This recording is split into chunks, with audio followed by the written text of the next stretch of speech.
The Cuban Missile Crisis was one of the major stepping stones in our country's history. Also, it was one of the main points in the Cold War. Even though it was only 13 days, it changed the world forever. It was the closest that any countries have ever been to a nuclear war. The Soviets had some nuclear weapons in Cuba, and the U.S. had some nuclear weapons in Turkey. Both countries were pushing the other country's privacy, and that led to the crisis. Even though the actual crisis started in 1963, there were a lot of pre-war activities that angered both countries.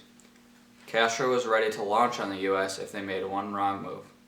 That's why President Kennedy had to be very careful with every decision he made. The three main countries were led by very smart leaders.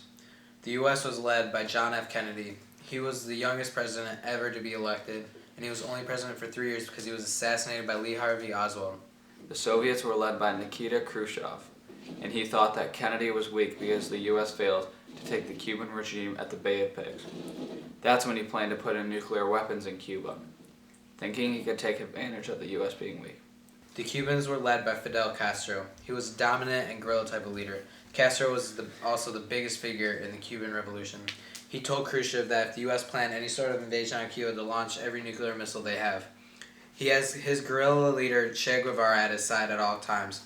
But during the Cuban Revolution, he was captured and executed. He died at 39 years old.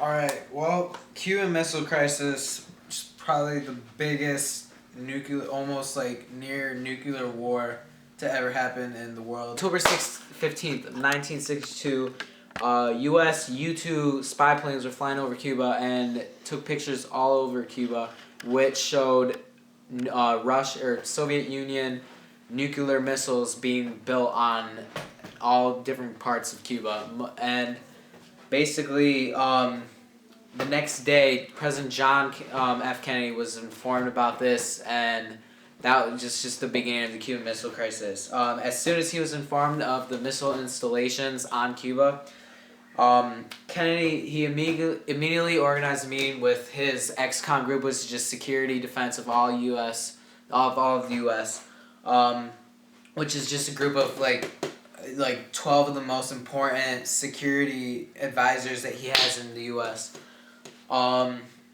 And that conference was to handle the crisis, to stop it, and to make sure that there would never be any nuclear warfare.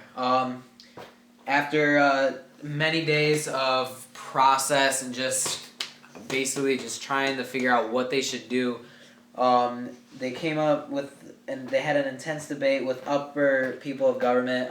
And then Kennedy, their final idea was they proposed to have a naval blockade or like a quarantine all around Cuba to stop the Soviet Union from shipping these nuclear missiles into Cuba.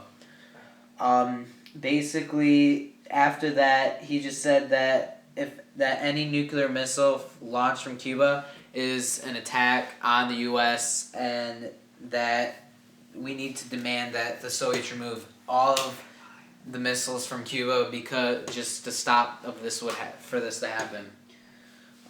Basically, during the time of the crisis, there was public tensions that began all over in Russia and in the Soviet Union and in the U.S.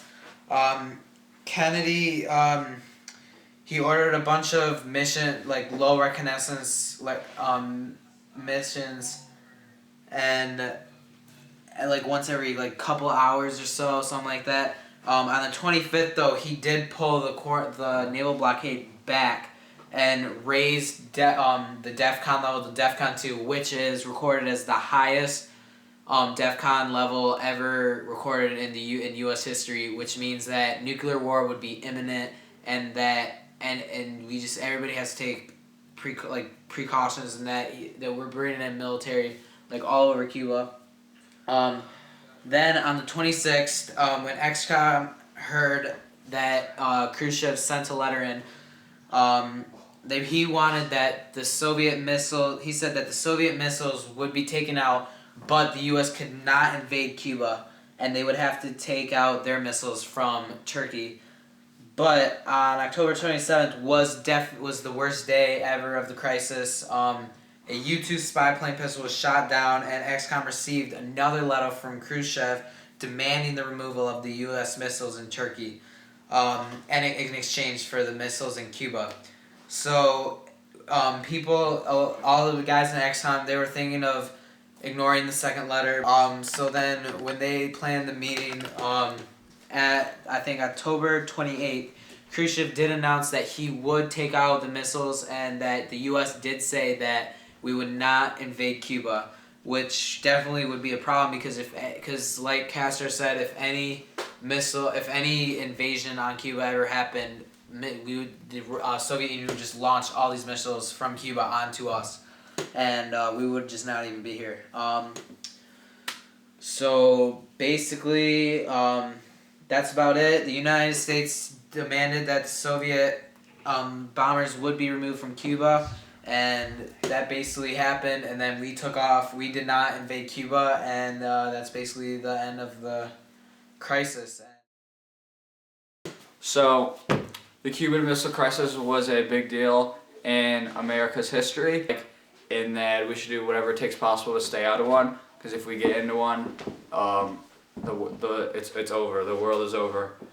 So the Soviets or Cuba, the countries like that don't threaten us and put us on the brink of a nuclear war.